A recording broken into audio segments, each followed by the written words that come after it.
Silakan duduk Bapak Ibu, saudara-saudara, shalom. Saya mau menyapa sekali lagi, shalom. Kayaknya muka-muka yang penuh dengan semangat, amin gitu ya. Kalau Bapak Ibu lihat hari ini di minggu yang kedua gitu ya, di bulan Mei ini. Kami di Jakarta Family Church gitu bersama-sama melakukan sebuah movement.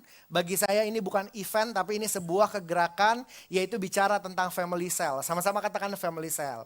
Jadi Bapak Ibu akan lihat sepanjang 2 bulan ke depan bagaimana gereja ini akan fokus untuk membangun yang namanya family cell gitu ya.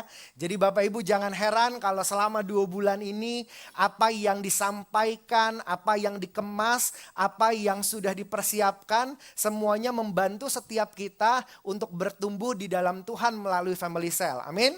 Siap Bapak Ibu? Jadi ini adalah minggu yang pertama kalau teman-teman di panitia berkata ini adalah launching campaign gitu ya.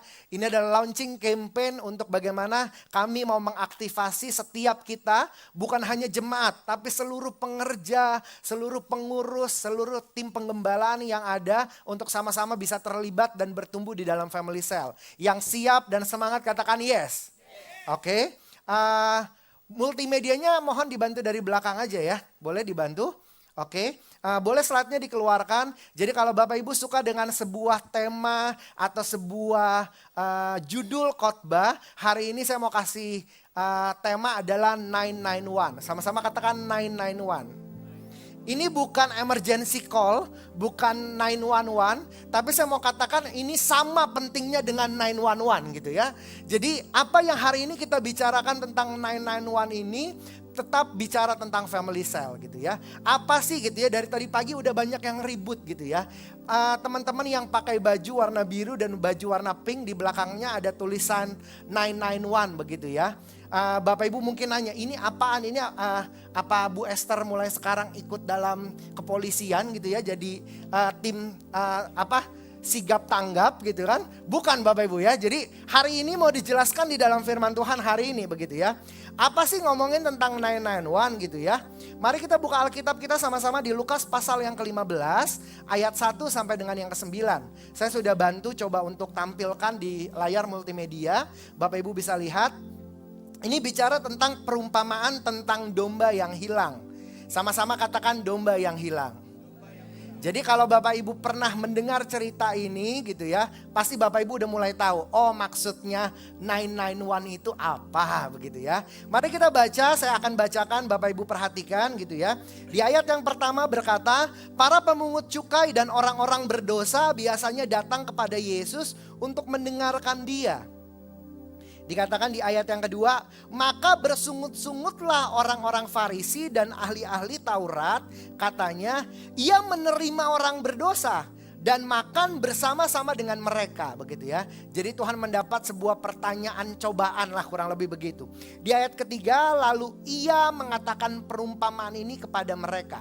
Jadi tolong garis bawahi, ini adalah perumpamaan yang Tuhan Yesus katakan secara langsung terhadap orang-orang tersebut begitu ya. Di ayat yang keempat berkata apa? Siapakah di antara kamu yang mempunyai 100 ekor domba? Dan jikalau ia kehilangan seekor di antaranya, tidak meninggalkan yang 99 ekor di padang gurun dan pergi mencari yang sesat itu sampai ia menemukannya. Di ayat yang kelima, dan kalau ia menemukannya, ia meletakkannya di atas bahunya dengan gembira. Dan di ayat yang ke-6 dikatakan apa? Dan setibanya di rumah, ia memanggil sahabat-sahabat dan tetangga-tetangganya serta berkata kepada mereka, bersukacitalah bersama-sama dengan aku, sebab dombaku yang hilang itu telah kutemukan. Di ayat yang ke-7 berkata apa? Aku berkata kepadamu, demikian juga akan ada sukacita di surga karena satu orang berdosa yang bertobat. Lebih daripada sukacita karena 99 orang benar yang tidak memerlukan pertobatan. Sama-sama katakan 991. Setujukah Bapak Ibu di ayat yang keempat dengan sangat jelas gitu ya. Tuhan memberikan perumpamaan kalau ada seorang gembala yang punya 100 ekor domba. Dan kemudian satunya hilang, satunya pergi gitu ya, satunya ngambek gitu kan. Dan kemudian apakah kalau kita sebagai gembala kita diemin yang satunya hilang? Saya percaya enggak ya. Walaupun muka-muka Bapak Ibu bukan gembala domba, tapi saya bisa memahami bahwa seorang gembala domba tidak akan membiarkan satunya hilang, betul nggak? Dia akan meletakkan 99-nya di ladang, dikunci begitu ya, karena ini sudah aman, aman dari serigala, aman dia nggak akan ngambek keluar dari kandang, dan gembala ini akan pergi untuk cari satu domba yang hilang untuk dibawa balik. Betul? Bukankah setiap kita ini adalah awalnya adalah domba-domba yang hilang? Setuju nggak? Makanya baju saya namanya The One gitu ya. Kenapa The One? Ini yang satu yang sudah ditemukan sama Yesus. Amin. Ya nggak Bapak Ibu? Siapa yang di sini yang menurut Bapak Ibu sebelum Bapak Ibu hadir ke tempat ini, sebelum aktif datang ke gereja, sebelum mengalami yang namanya pertobatan, kita itu sama seperti domba yang hilang, betul nggak Bapak Ibu? Belasan tahun yang lalu sebelum saya ditemukan, sebelum saya berkomitmen untuk melayani Tuhan dan lebih aktif gitu ya Bapak Ibu. Saya ini domba yang hilang, makanya bajunya itu adalah The One, begitu ya. Jadi Bapak Ibu udah gak bingung lagi, betul kan? Kalau ditanya kenapa bajunya 991, karena campaign kita terkait dengan Family Cell ini bicara tentang domba yang hilang yang satu harus ditemukan. Oke, next slide. Saya mau katakan sekali lagi, domba yang hilang harus dan wajib ditemukan. Menurut Bapak Ibu di luar sana masih ada gak satu domba yang keliling-keliling? Masih banyak Bapak Ibu, betul gak? Masih banyak. Mungkin kita 1 tahun yang lalu, 2 tahun yang lalu itu kita ya domba yang hilang ya. Kita yang gak punya gembala, kita yang gak punya arahan, kita gak ada punya tempat perlindungan yang tepat. Kita gak tahu kalau kita lapar kita harus kemana. Kita gak tahu kalau kita kedinginan kita harus minta kehangatan sama siapa. Kita gak tahu kalau misalkan teman-teman kita nih domba-dombanya yang mana begitu kan. Ada banyak dari setiap kita, itu kita gak sadar gitu. Dan di next slide saya mau katakan bahwa ada banyak domba-domba yang hilang, tapi banyak yang tidak peduli karena berpikir masih ada 99 domba lainnya. Betul nggak? Walaupun tadi kita sepakat kita mau pergi, kita mau berusaha cari yang satu begitu kan. Tapi ada banyak orang, ada banyak komunitas, ada banyak yang gereja berpikir begini. Oh karena jemaat gue udah ada 1000, ngapain sih penginjilan cari satu orang begitu kan. Karena ada banyak komunitas, ada banyak gereja yang seperti itu. Tapi saya mau katakan di Jakarta Family Church kita harus sama-sama peduli, kita harus sama-sama care untuk mencari satu domba yang hilang. Sama-sama katakan satu jiwa buat Tuhan Yesus. Kalau di bulan lalu Bapak Ibu hadir dalam perjamuan kudus, apa yang saya sampaikan itu bicara tentang penjangkauan, betul ya?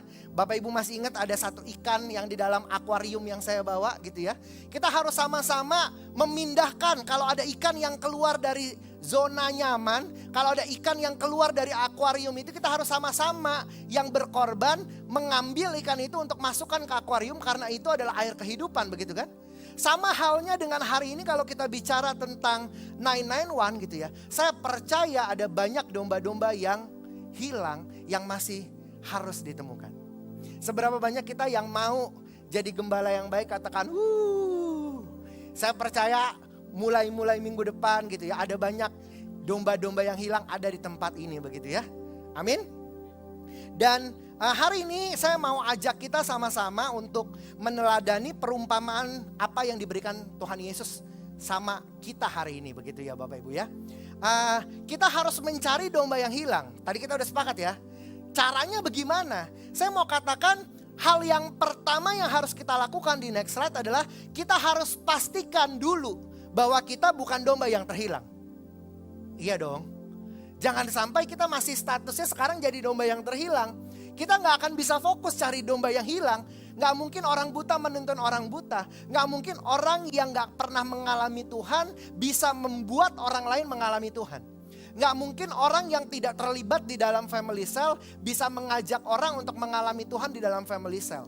Jadi hal yang paling pertama yang harus kita lakukan adalah kita harus pastikan kita domba yang sudah ada di ladang yang tepat, sudah ada di gembala yang tepat, dan kita bukan domba yang suka ngambek pergi jauh. Begitu dong? Amin Bapak Ibu. Kita harus bisa pastikan sama-sama kita itu bukan domba yang terhilang. Dengan cepat Bapak Ibu. Ada 5 hal yang menarik tentang family cell. Sama-sama katakan family cell. Jadi di Jakarta Family Church ini kalau Bapak Ibu tahu singkatannya kan GFC begitu ya. Jadi teman-teman yang sangat kreatif ini membuat nama Komsel ini adalah Family Cell. Sama-sama FC katanya begitu ya. Jadi GFC udah gitu ada FC-nya. FC-nya apa? Family Cell. Sebenarnya Family Cell yang dimaksud adalah mungkin hal yang sama yang Bapak Ibu tahu mungkin beberapa tahun lalu ada yang bilang cool, ada yang bilang mungkin family altar, ada yang bilang oh ini komsel gitu ya. Semuanya itu sama sebenarnya Bapak Ibu ya. Ini perkara branding doang begitu ya. Jadi Bapak Ibu jangan bingung oh bedanya cool sama family cell apa gitu ya. Itu hal yang sama. Cuma kami sepakat membuat satu nama di tempat ini adalah family cell. Kenapa? Karena GFC percaya bahwa pertumbuhan, penjangkauan dan mengalami mujizat di dalam Tuhan itu berasal awal mulanya dari keluarga. Makanya kami sepakat bahwa namanya adalah family cell. Kami mau membentuk sebuah komunitas sel yang berdasarkan dari kekeluargaan. Saya percaya kalau keluarganya baik pasti ada gereja yang baik. Kalau keluarganya baik, saya percaya usaha Bapak Ibu juga jadi akan baik. Saya percaya kalau keluarganya baik, apa yang ada di rumah semuanya, yang timbul hubungannya sama orang lain, sama menantu, sama mertua, pasti semuanya akan baik. Makanya namanya family cell. Hari ini kita mau belajar 5 hal menarik. Kenapa kita harus ikut family cell? Atau hal-hal menarik apa sih kalau ngomongin tentang family cell? Di Kisah Rasul 2 ayat 41 Bapak Ibu. Saya membagi menjadi 5 poin. Gitu ya. Yang pertama, catat dengan baik dan jelas bahwa family cell itu bukan tempat orang suci. Saya ulangi ya. Family cell itu bukan tempat orang suci. Jadi waktu Bapak Ibu terlibat di dalam family cell, jangan berekspektasi bahwa family cell itu adalah satu komunitas yang sangat-sangat sempurna. Itu tidak akan mungkin. Betul nggak Bapak Ibu? Waktu kita bergabung di sana gitu ya. Waktu saya bergabung nih nambah nih. 1 orang berdosa bertambah, betul nggak? Tapi disitulah itu tempat bertumbuh bersama-sama. Jadi dikatakan di Kisah Rasul 2 ayat 41. Orang-orang yang menerima perkataannya itu memberi dirinya dibaptis. Dan pada hari itu jumlah mereka bertambah kira-kira 3.000 jiwa. Saya mau tanya Bapak Ibu. Kira-kira orang yang baru dibaptis itu Kristen sungguh-sungguh atau Kristen baru pertama kali Bapak Ibu? Pasti baru pertama kali, betul nggak?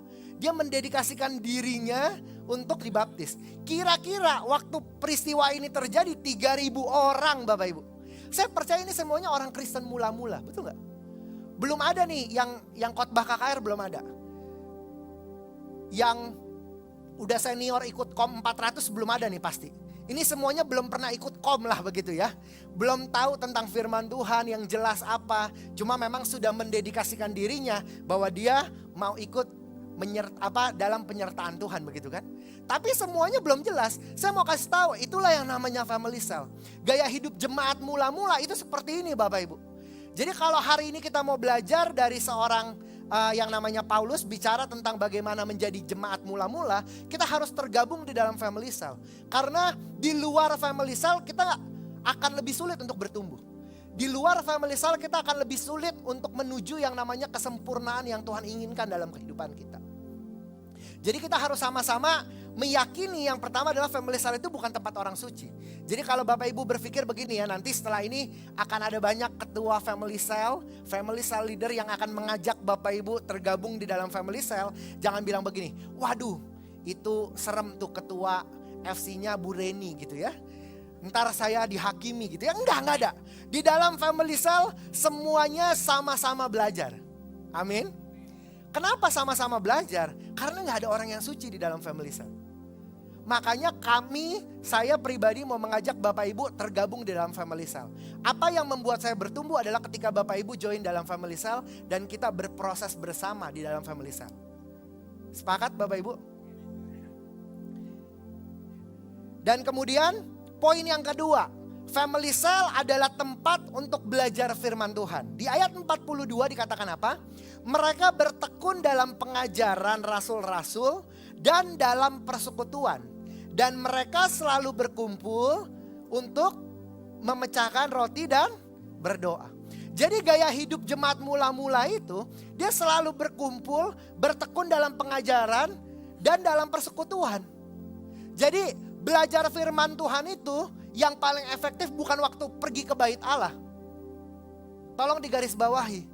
Belajar firman Tuhan yang paling bisa dimengerti, bisa dua arah, bisa tanya jawab. Kalau ada ketidakpahaman bisa ditanyakan, itu adanya di mana? Family cell. Gak mungkin tiba-tiba lagi firman ini tiba-tiba Bu Esther nanya, saya kurang mengerti, kan gak mungkin. Betul gak? Tapi di dalam family cell kita bisa sama-sama bertumbuh, bisa sama-sama belajar. Setiap orang punya kesempatan untuk belajar firman Tuhan. Setiap orang bisa punya kesempatan mengutarakan apa bagi dia remanya dalam setiap firman Tuhan. Betul gak Bapak Ibu? Saya percaya di dalam setiap Bapak Ibu mendengarkan firman Tuhan di hari Minggu, pasti remanya masing-masing beda. Apa yang didapat beda. Bayangkan kalau itu semua digabungkan di hari Jumat, di hari Sabtu gitu ya. Semua pemikiran itu, semua hikmat Tuhan, rema yang Tuhan berikan dalam hati kita digabungkan, itulah yang menjadi semakin sempurna. Betul gak Bapak Ibu? Kalau punya sudut pandang yang satu, punya sudut pandang yang satu. Sehingga apa yang kita dapat dari firman Tuhan yang kita baca dan kita renungkan, itu akan jadi semakin lebih kaya. Saya mau katakan Bapak Ibu akan semakin menjadi lebih kaya akan firman Tuhan waktu Bapak Ibu terlibat dan bertumbuh di dalam family cell. Kalau Bapak Ibu cuma dengar firman Tuhan hari ini yang durasinya 35 menit, saya percaya itu akan menjadi semakin kurang. Nggak cukup firman 35 menit menuntun kehidupan kita dalam satu minggu ini, sepakat gak? Kita butuh banyak firman Tuhan, kita butuh banyak renungan firman Tuhan yang bisa menguatkan setiap kita. Oke. Hal yang ketiga dengan cepat gitu ya Bapak Ibu ya. Hal yang ketiga adalah saya mau katakan family cell adalah tempat terjadinya mujizat. Sama-sama katakan terjadinya mujizat. Di ayat 43 itu jelas berkata seperti ini. Maka ketakutanlah mereka semua, sedang rasul-rasul itu mengadakan banyak mujizat dan tanda. Di mana mujizat dan tanda itu terjadi, itu adalah waktu mereka bersekutu, waktu mereka ada di dalam family cell. Bukan waktu mereka beribadah Bapak Ibu, saya mau katakan. Terjadinya mujizat adalah ketika para jemaat mula-mula itu bersekutu bersama-sama, waktu mereka merenungkan firman Tuhan bersama-sama, waktu mereka memuji dan menyembah Tuhan bersama-sama, disitulah terjadi mujizat. Jangan-jangan Bapak Ibu ya, jangan-jangan kenapa selama ini rasanya kita belum mengalami mujizat Tuhan. Jangan-jangan karena kita belum tergabung dalam family cell. Bisa jadi gak? Bisa jadi. Saya gak bilang itu pasti, tapi saya mau bilang bisa jadi mujizat yang Bapak Ibu nanti-nantikan itu akan ada dan akan disalurkan lewat family cell. Kalau Tuhan berkenan seperti itu. Artinya kalau ditanya, Pak saya udah ke gereja, saya udah ikut saya udah ikut ini, saya udah ikut itu gitu ya. Kenapa Tuhan belum bicara jelas sama saya? Jangan-jangan Tuhan akan bicara jelas lewat family cell. Kita harus bisa pahami sama-sama bahwa family cell itu adalah satu komunitas yang penting dan krusial dan esensial buat kehidupan kita. Karena di situ akan ada banyak pertumbuhan. Bukan cuma firman Tuhan, saya percaya spiritual journey. Apa yang Bapak Ibu alami dalam kehidupanmu, engkau akan alami banyak terjadi di dalam family cell. Bapak Ibu gak bisa cerita, gak bisa konseling di hari Minggu, betul gak Bapak Ibu? Saya harus katakan, kita gak punya 10 konselor yang berdiri di belakang nanyain Bapak Ibu apa yang mau didoakan. Kita belum punya. Tapi saya mau katakan hari ini kita punya banyak family cell. Kita sudah menyediakan family cell. Tentu dia bukan konselor internasional, bukan gitu ya. Tentu dia belum jadi konselor tersertifikasi. Tapi saya percaya di seiring berjalannya waktu, kalau kita sama-sama fokus dalam family cell, saya percaya Tuhan akan berperkara lewat family cell dalam kehidupan kita. Mujizat-mujizat yang belum pernah kita dengar, belum kita lihat dari mata kita, bahkan belum pernah timbul dari hati kita. Saya percaya akan tersedia, disediakan sama Tuhan, itu lewat family cell Bapak Ibu. Sehingga poin yang ketiga yang harus kita pahami sama-sama di dalam family cell adalah tempat terjadinya mujizat Tuhan. Ada banyak saya percaya kesaksian-kesaksian di family cell gitu ya. Di Cool, kalau dulu namanya Cool begitu ya. Ada banyak mujizat Tuhan terjadi di sana. Ada banyak pertolongan Tuhan. Ada banyak mujizat-mujizat yang kreatif itu terjadi dimulai dari family cell. Mungkin kalau hari Minggu waktu kita gak banyak Bapak Ibu. Hari Minggu waktu kita cuma 1,5 jam ada di gereja gitu ya. Udah gitu diburu-buruin sama ibadah berikutnya lagi begitu kan. Dan saya percaya di dalam family cell, kalau kami kemarin family cell gitu ya. Saya juga aktif di dalam family cell. Kemarin kita family cell dari jam 4, jam 8 baru pulang. Gitu ya, nggak tahu apa yang diceritain, semoga bukan gosip begitu ya. Jadi yang penting semoga jangan gosip lah gitu ya. Jadi semuanya sharing, cerita gitu ya. Ada kedapatan kue tiaw goreng, ada kedapatan kolak gitu ya. Dari yang lain dan segala macam. Saya percaya itulah yang namanya family cell. Dimana kita bisa menjadi diri kita sendiri. Ya, kenapa kita harus jadi diri kita sendiri? Saya percaya waktu kita ada di dalam sebuah ibadah hari Minggu, kita tuh belum bisa menjadi diri kita sendiri, betul gak? Duduknya masih harus rapi gitu ya. Yang ibu-ibu pokoknya kalau hari Minggu kan alisnya harus 3 cm naik ke atas. Biar hadirat Tuhannya makin deket gitu kan. Yang bapak-bapak wah pokoknya harus rapi. Pakai jam tangan yang paling baik. Biar ketemu Tuhan harus sopan gitu kan. Tapi di dalam family cell bapak ibu akan temukan yang pakai celana pendek gitu ya. Jadi diri sendiri gitu ya. Bagaimana bisa sharing satu sama lain tentang permasalahan keluarga, tentang permasalahan mungkin bisnis, usaha. Dan saya percaya akan ada banyak masukan-masukan. Walaupun tidak sempurna, tapi saya bisa jamin 100% waktu kita ada di dalam family cell itu adalah komunitas yang berkenan di hadapan Tuhan. Walaupun mungkin sekalipun Bapak Ibu gak menemukan solusi yang tepat waktu cerita sama ketuanya gitu kan.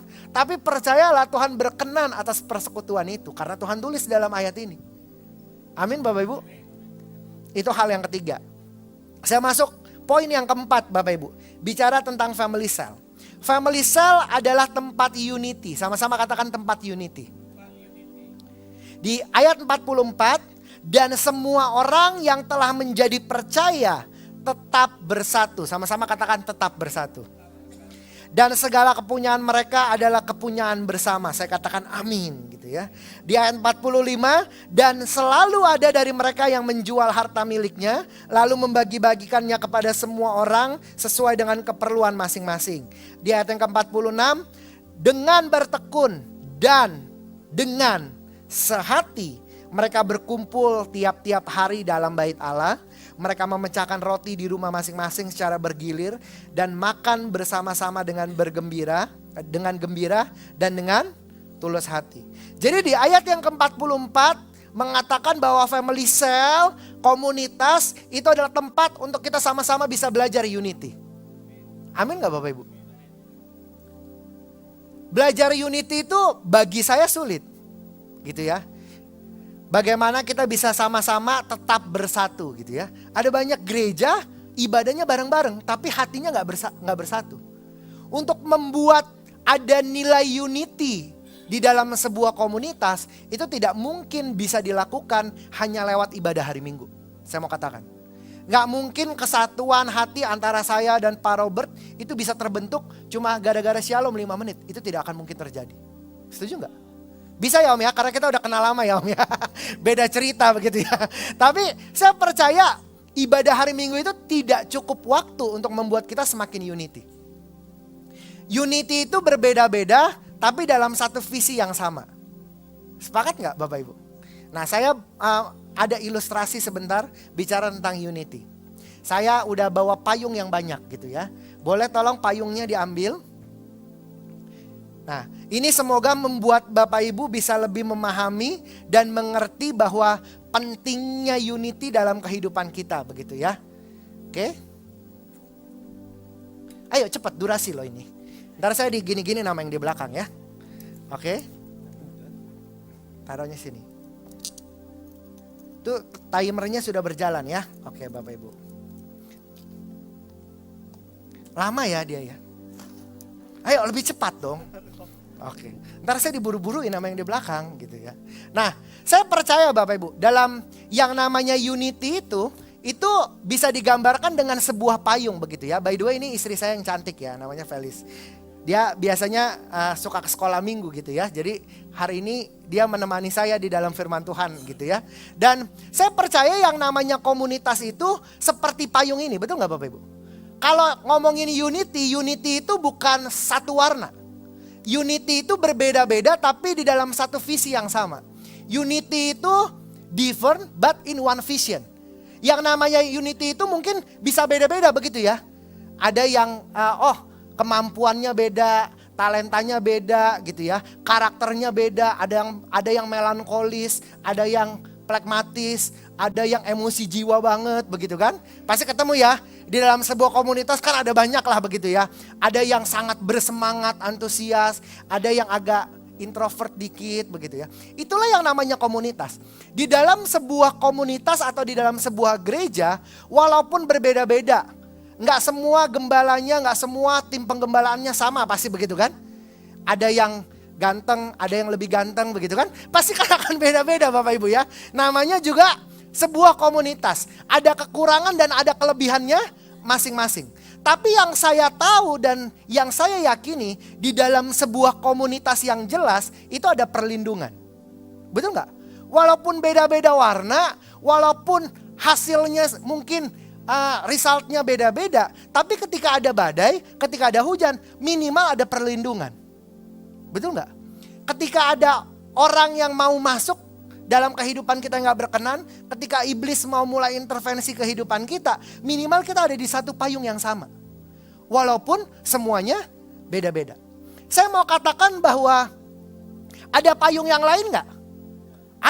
Ada payung yang mungkin menurut Bapak Ibu, lebih lucu ya, begitu kan? Ada ya? Saya bisa lebih selfie di komunitas ini, begitu kan? Yang payung itu monoton ya warnanya, begitu ya. Saya lebih milih payung ini. Ada nggak? Ada.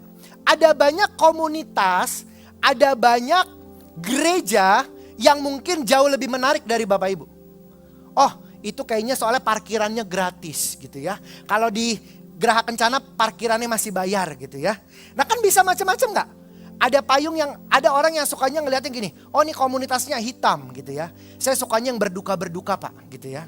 Karena di kedukaan disitulah Tuhan lebih suka gitu ya. Karena ada ayatnya ya, kan nggak begitu gitu kan. Ada banyak hal yang akan kita alami dan punya banyak pilihan begitu ya. Oh saya maunya adanya di payung ini Pak. Di payung San Diego ini kumpulan orang kaya soalnya begitu ya. Ya kan bisa juga Bapak Ibu ya. Macem-macem, banyak Kak? Banyak. Oh ini payungnya lebih gede gitu. Tapi apapun yang kita pilih saya percaya nggak ada yang sempurna. Betul nggak? Mau pindah gereja, mau pindah komunitas, mau pindah apapun itu, saya percaya nggak ada yang sempurna. Kenapa? Karena di dalam komunitas itu setuju nggak? Waktu kita masuk dalam komunitas itu pasti ada konflik. Betul? Ada sakit hati nggak? Pasti ada sakit hati dong. Iya nggak?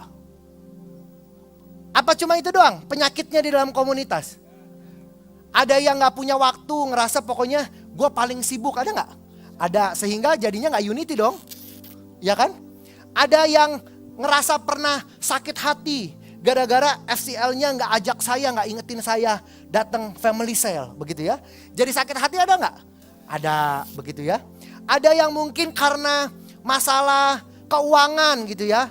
Gara-gara ada yang inisiatif bisnis bersama di family sale, jadinya sakit hati, ada gak? Ada, nah itu saya udah larang ya. Ingat ya, di awal saya udah larang soalnya ya, rulesnya ya. Oh ada yang sakit hati gara-gara ada ini ya, konflik kepentingan gitu ya. Macam-macam ada banyak gak Bapak Ibu? Akan ada banyak. Ada yang ngerasa gak dihargain gitu ya. Ada yang ngerasa dikecilin gitu ya. Ada yang ngerasa gini, Bu Esther mulu yang bawa firman, bosan saya gak pernah disuruh begitu kan. Sakit hati, ada gak?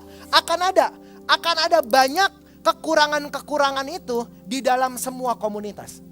Betul nggak? Waduh dia ngegelinding. Sebentar ya. Nah yang saya ketahui adalah nggak ada komunitas yang sempurna. Iya nggak? Kalau Bapak Ibu, oh nih sekarang udah lama gitu ya family cell-nya ya. 1 tahun udah family cell udah mulai bolong-bolong nih ya. Awalnya bagus gitu ya semuanya ya. Akan terjadi nggak proses ini dalam family cell? Akan terjadi. Saya mau kasih tahu Bapak Ibu. Ada pilihan lain nggak untuk pilih payung yang lain? Bisa. Tapi saya mau kasih tahu, tidak ada komunitas yang sempurna. Kalau komunitas ini tidak sempurna dan Bapak Ibu mencari komunitas yang sempurna, saat Bapak Ibu masuk dalam komunitas ini jadi tidak sempurna. Karena siapa? Karena kita. Ya nggak Bapak Ibu? Sepakat sama saya nggak? Jadi kemanapun Bapak Ibu akan pergi, Bapak Ibu tidak akan pernah menemukan satu komunitas yang sempurna. Dan kedua, tidak akan pernah ketemu gereja yang sempurna. Karena masih ada kita. Kitanya karena yang nggak sempurna. Ya nggak Bapak Ibu? Kan ada pilihannya. Oh misalkan gitu ya, kita udah ada dalam komunitas ini, kita mau pilih payung yang lain bisa nggak? Bisa. Tapi saya mau kasih tahu, apa gunanya komunitas dalam kehidupan kita? Makanya kan tadi dibilang apa? Komunitas itu adalah tempat untuk bertumbuh, berproses, belajar firman Tuhan. Kalau nggak ada yang bikin kesel, tentu nggak ada yang perlu dimaafkan, betul nggak? Kalau Tuhan mau mengajarkan kita tentang memaafkan, butuh ada yang bikin kesel kita dulu. Itulah yang namanya komunitas. Sepakat gak? Ini kan yang namanya berproses, betul gak Bapak Ibu? Ini yang namanya kita lagi belajar firman Tuhan. Iya gak? Kalau gak ada yang pernah nipu kita akan pernah belajar ngampunin orang gak Bapak Ibu? Halo? Gak pernah dong. Jadi butuh ada yang nipu kita dulu nih. Tapi saya nggak bilang, saya nggak mengimani itu ya. Nanti ini semuanya pada bilang, wah ini family cell tempat penipuan. Bukan. Tapi saya mau bilang gini, kalau ada orang yang merendahkan kita, untuk Tuhan bisa ngomong sama kita bahwa kita tetap berharga, itu butuh ada prosesnya nggak? Butuh ada prosesnya. Itulah yang namanya komunitas. Itu yang namanya family cell. Betul nggak Bapak Ibu? Kan ada banyak pilihannya. Ada banyak pilihannya apa? Oh Bapak Ibu cari payung yang lain, atau Bapak Ibu tetap berkomitmen di dalam family cell ini dan berkorban. Betul nggak? Kalau ada setiap masalah yang ada dalam kehidupan kita, kita cuma pergi dan cari yang sempurna, saya percaya kita nggak akan pernah bertumbuh. Kalau Bapak Ibu cuma fokusnya, oh saya cuma ikut ibadah minggu doang dah, saya nggak mau ikut-ikut payungan yang ini, karena saya udah tahu payung ini suatu saat akan robek. Suatu saat payung ini bakalan nggak sempurna. Artinya kita nggak ada di dalam perlindungan. Setuju nggak? Kan ini namanya komunitas, gitu dong. Kalau setiap kita berusaha, kan namanya belajar firman Tuhan Bapak Ibu ya. Di dalam family cell ini, saya percaya perlindungan itu tetap ada nggak? Walaupun tidak sempurna. Waktu air itu masuk, kalau kita sama-sama berkorban punya lakbannya masing-masing, ya. Jangan dikit-dikit luka diumbar-umbar, tapi kita langsung tutupin, begitu kan? Kalau ada yang kekurangan kita tambahin. Kalau ada yang kelebihan kita ambil begitu kan. Nah tapi saya percaya bahwa yang namanya komunitas itu seperti payung ini. Ada banyak payung yang lain. Saya berdoa semoga payung yang hari ini tersedia, yang habis nanti selesai ibadah itu tersedia adalah Jakarta Family Cell gitu ya. Semoga ini bisa membuat Bapak Ibu tetap dalam perlindungan Tuhan apapun keadaannya. Amin. Seberapa banyak yang mau bergabung dalam family cell? Kasih tepuk tangan buat Tuhan, terima kasih. Payungnya boleh diambil. Itu poin yang keempat bicara tentang unity. Jadi family cell adalah tempat kita buat sama-sama belajar keunitian. Saya percaya Bapak Ibu, kita akan banyak diproses dan akan banyak bertumbuh di dalam family cell. Dari kita yang biasanya tidak memahami perasaan orang lain, kita harus mulai belajar gitu ya. Dari kita yang gak ngerti buka kitab Matius itu ada di mana karena udah saking digitalnya begitu ya. Kita akan belajar di family cell. Dan saya percaya akan ada banyak tempat tolong menolong di family cell. Ini bukan tempat mengemis, bukan. Saya mau katakan family cell bukan tempat mengemis. Tapi akan ada banyak tempat tolong menolong. Kita belajar untuk menolong, kita belajar untuk merendahkan hati kita untuk bisa ditolong. Itu yang namanya family cell. Nggak ada yang sempurna tapi saya percaya Tuhan Yesus berkenan. Di poin yang kelima, ini poin yang terakhir.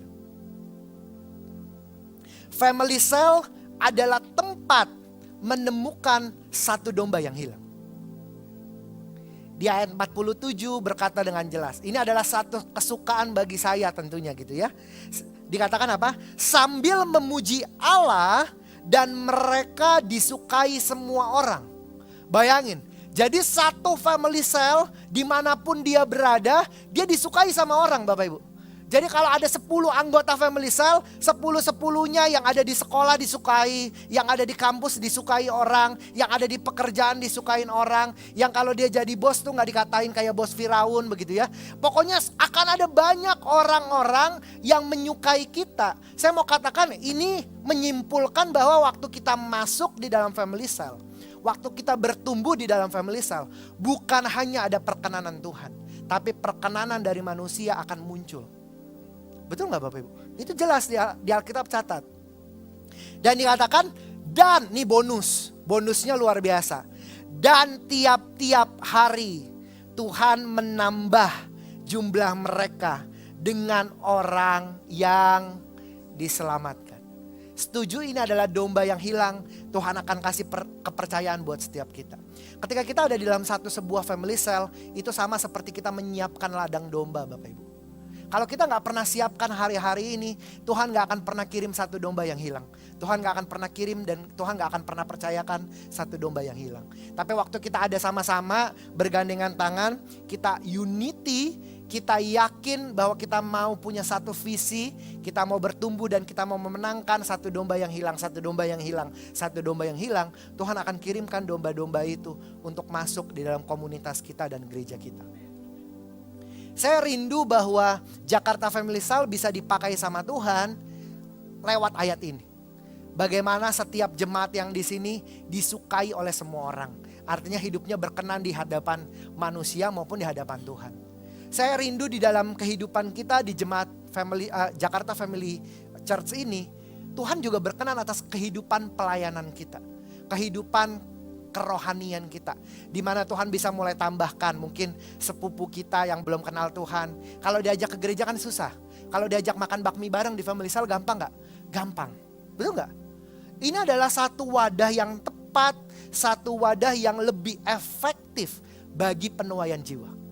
Kalau kita sama-sama tahu bahwa nanti di bulan Juli ada sebuah kegerakan Tuhan yang namanya Everyone. Kita harus memastikan semua orang pernah mendengar tentang kebaikan Tuhan. Dan saya percaya cara yang paling sangat efektif lewat family cell. Slide berikutnya. Penjangkauan yang paling efektif adalah melalui family cell. Saya tulis dengan sangat jelas. Kita bisa banyak menuai jiwa, kita bisa banyak baptis orang, kita bisa mengalami Tuhan, kita bisa mengajak orang mengalami mujizat Tuhan, itu lewat family cell Bapak Ibu. Amin. Oke. Next. Boleh diklik. Ini adalah bicara tentang family cell yang ada di Jakarta Family Church gitu ya Bapak Ibu ya. Sebelumnya saya mau kita coba saksikan satu tayangan video dulu. Boleh dipasang. Ini bicara tentang family cell.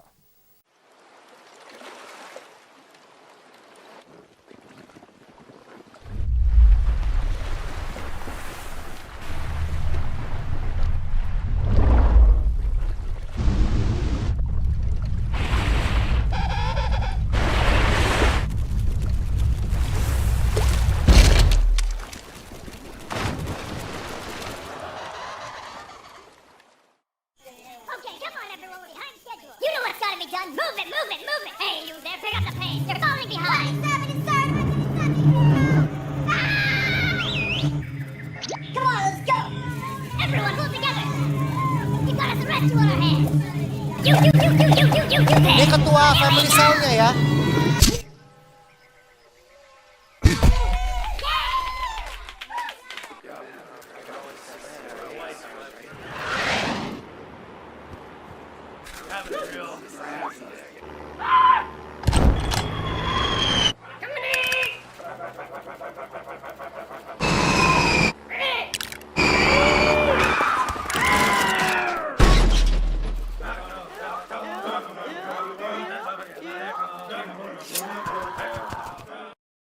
Mari kita beri kemuliaan buat Tuhan. Saya percaya Bapak Ibu gak mau jadi penguin yang sendirian kan? Gak mau jadi kepiting yang sendirian? Gak mau jadi semut yang sendirian dimakan sama terenggiling? Gak mau ya Bapak Ibu ya? Jadi harus ikut family cell. Saya mau undang bangkit berdiri para ketua family cell leader yang ada. Bangun. Kita kasih tepuk tangan dong. Boleh ditampilkan? Ya. Bapak Ibu akan menemukan lebih banyak lagi ketua FCL. Jadi seperti yang ada di daftar ini gitu ya. Bapak Ibu bisa lihat ada FC Genesis gitu ya. Ini untuk para senior yang dipimpin oleh Ibu. Tetap berdiri dulu dong. FCL tetap berdiri. Nah, tetap berdiri. Yang pakai seragam pada tetap berdiri ya. Nah, itu ada Bu Sri di belakang. Ada FC Joshua. Fotonya itu siapa FC Joshua? Oh, disuruh maju ke depan. Ayo maju ke depan, maju ke depan. Tepuk tangan dong. Ayo para ketua family cell leader boleh maju ke depan. Beserta dengan pasangannya yang ada pasangannya. Ini yang Revelation pada kemana? Tidak ada ya? Oh di depan. Oke. Jadi Bapak Ibu akan lihat ada banyak. Saya berdoa bukan hanya ini family cell leader. Ya, saya berdoa setelah ibadah ini ada Bapak Ibu. Ini nggak harus pengerja ya Bapak Ibu ya. Jadi ketua family cell leader itu tidak harus pengerja, ya. Jadi Bapak Ibu kalau misalkan, Pak saya punya rumah yang saya mau buka untuk komsel Pak gitu ya. Saya bersedia untuk buka pintu rumah saya bersedia untuk terlibat. Saya mau katakan sama Bapak Ibu sangat kami nanti-nantikan. Karena family cell leader yang sekarang itu kurang Bapak Ibu. Pak Daniel anggota family cell ada berapa Pak? Ada 28. Kan kurang efektif, terlalu banyak, betul nggak? Kita butuh family cell leader yang lain. Kita butuh ada orang-orang yang mendedikasikan dirinya untuk mau terlibat di dalam pertumbuhan family cell ini. Amin. Jadi Bapak Ibu akan lihat ini ada Jennifer, ada Bu Sri gitu ya. Ada Alvin, ada Pak Michael dan Bu Reni juga jadi ketua FCL gitu ya. Ini ada Vivi, ada Ikel, ada Pak Daniel, ada Bu Esther, ada Pak Henry. Nah ini ketua FCL saya gitu ya. Oh, coba saya mau tanya dulu. Udah gitu ada Ibu Grace sama ada Pak Metu beserta dengan istri yang lagi ada di sekolah minggu gitu ya. Ini adalah ketua FCL kita. Saya mau tanya dulu, yang anggotanya FC-nya Jennifer, boleh suaranya mana? Oh ada juga ya, ada ya. Yang membernya FCL Bu Sri mana? Wow banyak ya. Yang membernya dari Alvin mana? Membernya Pak Michael dan Bu Reni mana? Waduh udah banyak ya. Ini membernya Vivi dan Ikel mana? Oh di Teens, ini di Teens soalnya. Membernya semua lagi ibadah di sana ya. Kemudian yang Pak Daniel dan Bu Esther mana? Yang Pak Henry mana? Wuh! Dan mana yang Bu Grace, mana membernya? Yang Pak Metu mana membernya? Oke, saya mau katakan sama Bapak Ibu, sebelum nanti kita mau perjamuan kudus, kita akhiri ibadah kita. Di depan itu sudah dibuat sebuah booth gitu ya, sebuah aktivitas yang menarik. Kami berdoa biar Bapak Ibu setelah pulang ini jangan pulang dulu ya. Ada snack, ada minuman yang disediakan, Bapak Ibu bisa ngobrol. Mereka ini hari ini akan jadi seperti sales kartu kredit lah kurang lebih begitu ya. Jadi Bapak Ibu tolong didengar dulu lah mereka mau ngomong ya.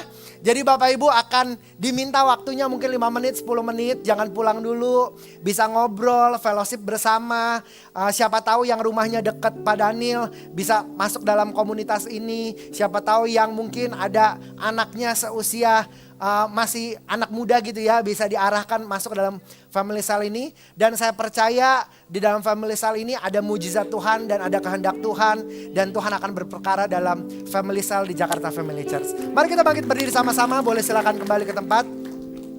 Saya boleh undang Well Singer maju ke depan. Mari Bapak Ibu kita mau siapkan diri kita. Saya percaya hari ini kita diberkati.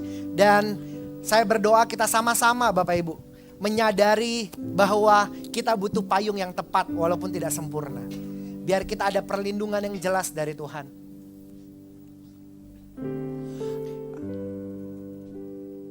Mari kita siapkan hati kita Bapak Ibu. I sing praises to your name.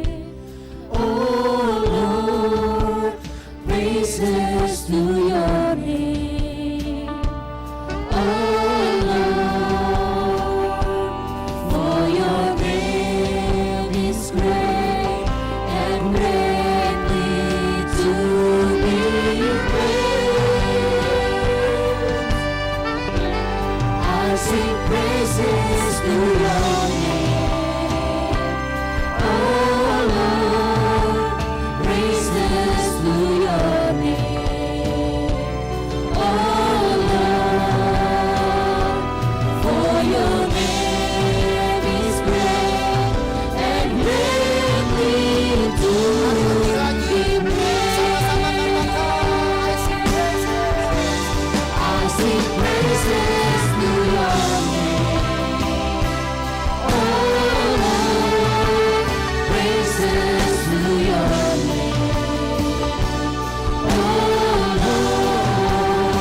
Bapak Ibu sembah Dia. Mari kita siapkan hati kita untuk masuk perjamuan. Mari kalau ada hal-hal yang Tuhan ingatkan, mungkin ada dosa yang kita simpan, kita minta ampun sama Tuhan. Kita minta ampun sama Tuhan Bapak Ibu. Sembah Dia. Tuhan layakkan kami. Layakkan kami ya Tuhan. Kau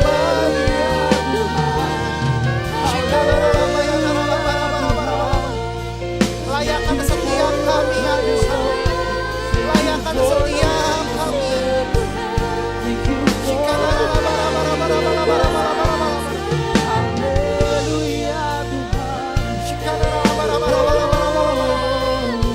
Ampuni setiap dosa kami ya Tuhan. Ampuni setiap pelanggaran kami. Layakkan kami di hadapan Tuhan.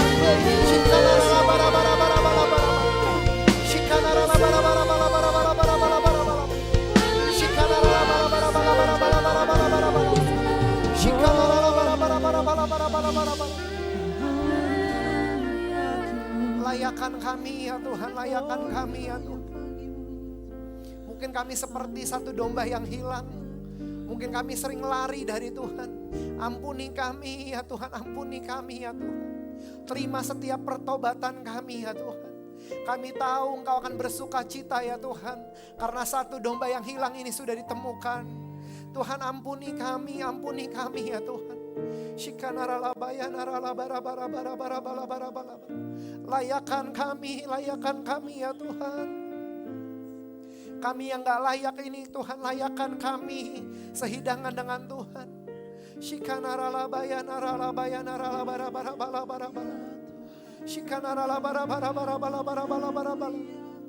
Bicara dalam hati pribadi lepas pribadi kami ya Tuhan.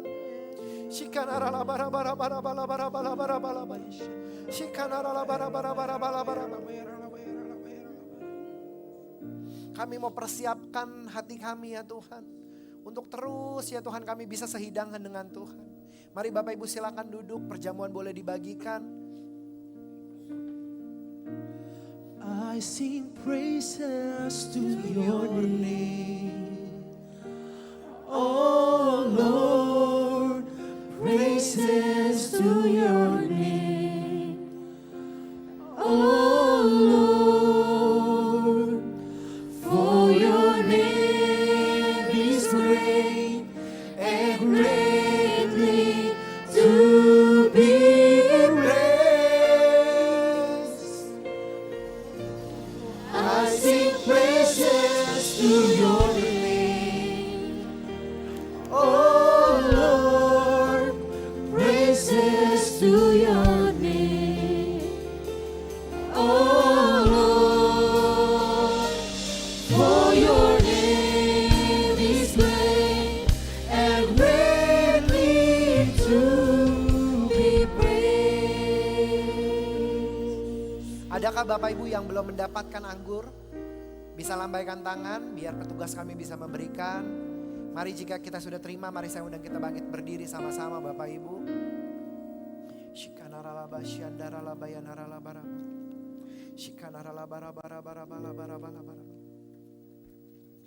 Tuhan, kami mau masuk perjamuan kudus ini dengan hati yang penuh ucapan syukur Tuhan. Sebab apa yang telah kuteruskan kepadamu telah kuterima daripada Tuhan. Mari kita angkat roti kita di tangan kanan kita tinggi-tinggi. Yaitu bahwa Tuhan Yesus pada malam waktu ia diserahkan, ia mengambil roti dan sesudah itu ia mengucap syukur atasnya. Lalu ia memecah-mecahkannya dan berkata, inilah tubuhku yang diserahkan bagi kamu. Perbuatlah ini menjadi peringatan akan aku setiap kali kamu memakannya. Saudara-saudara yang dikasihi Tuhan, bukankah roti yang kita pecah-pecahkan ini adalah lambang persekutuan kita dengan tubuh Kristus? Mari kita makan di dalam nama Tuhan Yesus Kristus.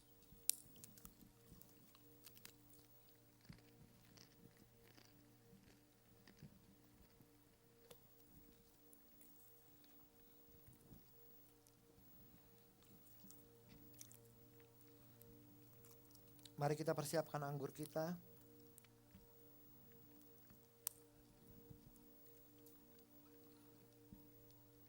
Mari kita angkat tinggi. Demikian juga ia mengambil cawan sesudah makan lalu berkata, cawan ini adalah perjanjian baru yang dimateraikan oleh darahku. Perbuatlah ini setiap kali kamu minumnya menjadi peringatan akan aku. Saudara-saudara yang dikasihi Tuhan, bukankah cawan pengucapan syukur yang atasnya kita ucapkan syukur adalah persekutuan kita dengan darah Kristus? Mari kita minum di dalam nama Tuhan Yesus Kristus. Terima kasih Tuhan. Mari kita sembah Dia, ucapkan syukurmu sama Tuhan. Mari sembah Dia Bapak Ibu, sembah Dia. Saya percaya lewat perjamuan ini ada banyak pemulihan demi pemulihan, ada banyak mujizat demi mujizat Tuhan berikan untuk setiap kita. Mari sembah Dia, sembah Dia.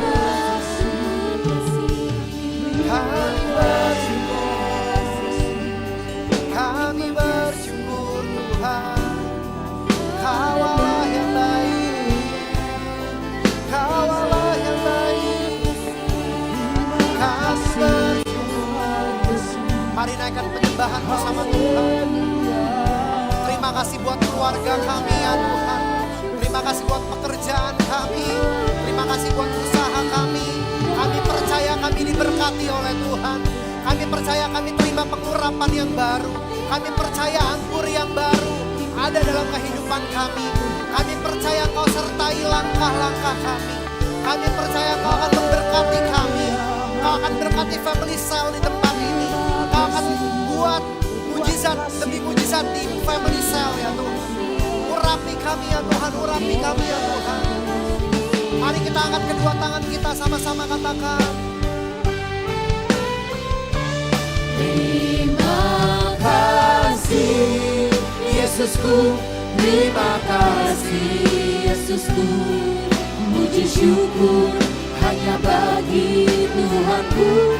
Terima kasih Yesusku, terima kasih Yesusku. Puji syukur hanya bagi Tuhanku. Mari sekali lagi katakan dengan segenap hati.